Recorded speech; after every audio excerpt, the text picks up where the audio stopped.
12 থেকে 15 বছরের বাচ্চাদের ফ্রেন্ডশিপ নিয়ে এই 5টি কথা অবশ্যই জানিয়ে রাখবেন।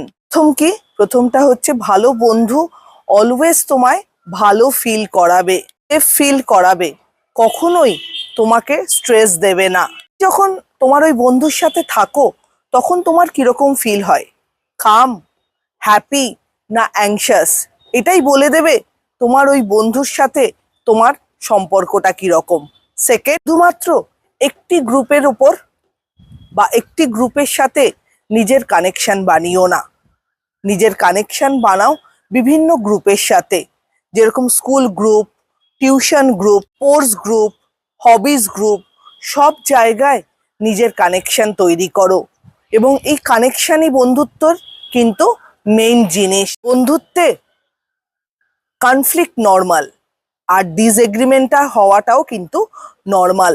বন্ধুত্বে যখন কনফ্লিক্ট আসবে, ডিসএগ্রিমেন্ট আসবে, তখন বলবো কথা বলে সেটা রিপেয়ার করে নাও।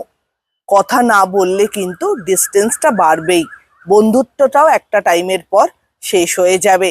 কাজেই কোনো রকম কোনো কনফ্লিক্ট হলে বা ডিসএগ্রিমেন্ট হলে দুজনের মতামতে বা যে কোনো ব্যাপারে সেটা কথা বলে রিপেয়ার করে নেওয়া উচিত।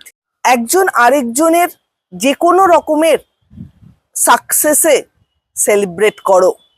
জেলাসি ফিল করা কিন্তু নর্মাল। আর যে কোনো রকমের যে কোনো কাজের ক্ষেত্রে একে অন্যের সাথে ক্ল্যারিটি মেনটেন করো, একজন আরেকজনের সাথে কথা বলো। বন্ধুত্ব তখনই স্ট্রং হয় যখন কম্পেয়ার না করে আমরা একে অপরকে চিয়ার করতে পারো। একে অপরকে চিয়ার্স করতে পারা বা চিয়ার করতে পারাটাও কিন্তু বন্ধুত্ব, স্ট্রং ফ্রেন্ডশিপের একটা লক্ষণ। আর last but not the least, বন্ধুত্বে না বলা, স্পেস চাওয়া, অন্যের লিমিটকে রেসপেক্ট করা, এগুলো রুডনেস নয়, এগুলো হেলদি রিলেশনশিপের সাইন। কাজে এই যে 5টি সাইন আমি বললাম, 5টি জিনিসের কথা বা 5 রকমের ওয়ের কথা আমি বললাম, এগুলো যদি ফ্রেন্ডশিপে বজায় রাখো তাহলে যে কোনো ফ্রেন্ডশিপের রিলেশনশিপই তোমার ভেতরে স্ট্রং হয়ে আসবে।